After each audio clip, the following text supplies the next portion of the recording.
మెదక్ జిల్లా వెల్దుర్తి మండల కేంద్రంలోని జ్యోతి క్లబ్ ఆధ్వర్యంలో నిర్వహిస్తున్న వినాయక నవరాత్రి ఉత్సవాల్లో కాంగ్రెస్ పార్టీ నాయకులు పాల్గొన్నారు.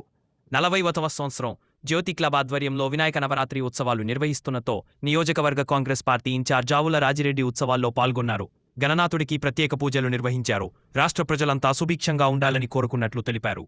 సందర్భంగా ఉత్సవాల్లో పాల్గొన్న కాంగ్రెస్ పార్టీ నాయకులను జ్యోతి క్లబ్ సభ్యులు శాలువాలతో సన్మానించారు. ఈ కార్యక్రమంలో టీపీసీసీ ప్రధాన కార్యదర్శి నర్సాపూర్ ఇన్ఛార్జ్ ఆవుల రాజిరెడ్డి, పార్టీ అధ్యక్షుడు మహేష్ రెడ్డి, జిల్లా నాయకుడు నరేందర్ రెడ్డి, రాష్ట్ర ఫిషర్మాన్ కార్యదర్శి తలారి మల్లేష్, జిల్లా మహిళా మండల అధ్యక్షురాలు Muddabai society director Krishnagoud, vice MPP Sudhakar Goud, Veldurthi town అధ్యక్షుడు హౌస్లో మల్లేష్, సీనియర్ నాయకుడు జగశంకరయ్య, అన్వేష్ భక్తుడు జగ్గాశోక్ గౌడ్, నరేందర్, అస్తల్పూర్ ఉప సర్పంచ్ రమేష్ భక్తులు, ఇతర కాంగ్రెస్ పార్టీ నాయకులు పాల్గొన్నారు.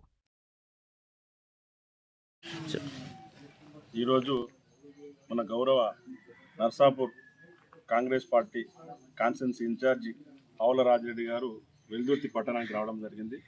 ఆయన గత జ్యోతి క్లబ్ వారి ఆధ్వర్యంలో 47వ సంవత్సరం ఈరోజు ఈ సంవత్సరం 47వ సంవత్సరం వాళ్ళు వినాయకుడిని ప్రతిష్ఠ చేయబట్టి ఆ కార్యక్రమానికి వచ్చి ప్రత్యేక పూజలు నిర్వహించడం జరిగింది.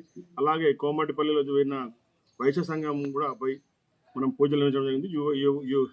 యువ సంఘాలు, యువకులు, వేరే ఇతర వెల్దుర్తి మండలంలో జ్యోతి క్లబ్ వారి ఆహ్వానం మేరకు నర్సాపూర్ నియోజకవర్గ ఇన్ఛార్జ్ ఆవుల రాజిరెడ్డి గారు వెల్దుర్తికి రావడం జరిగింది. అదేవిధంగా వెల్దుర్తిలోని పలు వినాయక మండపాలను సందర్శించి పూజా కార్యక్రమాలు నిర్వహించడం జరిగింది. 47 సంవత్సరాల క్రితం ఆనాటి ముఖ్యమంత్రి గారు అంజయ్య గారు మరి శంకుస్థాపన చేయడం జరిగింది. కొద్ది నిధులు ఇవ్వడం అని చెప్పడం కూడా జరిగింది. ఈరోజు అటువంటి జ్యోతి క్లబ్ పురాతన శిథిలావస్థ చేరుకుంటున్న దశలో మరి రాజిరెడ్డి గారిని వారు ప్రత్యేక నిధులు కేటాయించి మరి నూతన భవనం కోసం అడగడం జరిగింది. రాజిరెడ్డి గారు కూడా త్వరలో దానికి సంబంధించి నిధులు ఇప్పిస్తానని సానుకూలంగా స్పందించడం జరిగింది. ఇక్కడికి ఇచ్చేసి మరి భక్తుల అందరితో కలిసి ఘనంగా వేడుకల్లో పాల్గొనడం జరిగింది. అదేవిధంగా ఈరోజు వెల్దుర్తి మండలంలో యూరియా కొరత గురించి మరి అక్కడక్కడ వాట్సాప్ గ్రూప్లో కానీ విమర్శలు చేస్తూ పాత రోజులు వస్తాయన్నారు.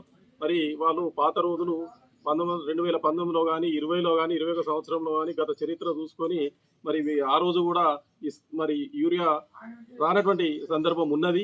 ఇది కేవలం టీఆర్ఎస్ వాళ్ళు చేస్తున్నటువంటి అసత్య ప్రచారాలే. ఇది గతంలో కూడా ఉన్నది. కేంద్రం కావాల్సినటువంటి యూరియా ఇవ్వకుండా రాష్ట్ర ప్రభుత్వం ఆధ్వర్యంలో జరుగుతున్నటువంటి ప్రభుత్వానికి వస్తున్నటువంటి మంచి పనులు, అభివృద్ధి పనులు ప్రజల్లో సానుకూల స్పందన రావడంతో మరి ఏ విధంగానైనా ఈ కాంగ్రెస్ పార్టీని బదనాం చేయాలనే ఉద్దేశంతో టీఆర్ఎస్తో కుమ్మక్కై ఇటువంటి కార్యక్రమాలు చేస్తూ ఉన్నారు. ఇటువంటిని వెల్దుర్తి మండల కాంగ్రెస్ పార్టీ తరఫున తీవ్రంగా ఖండిస్తూ ఉన్నాం.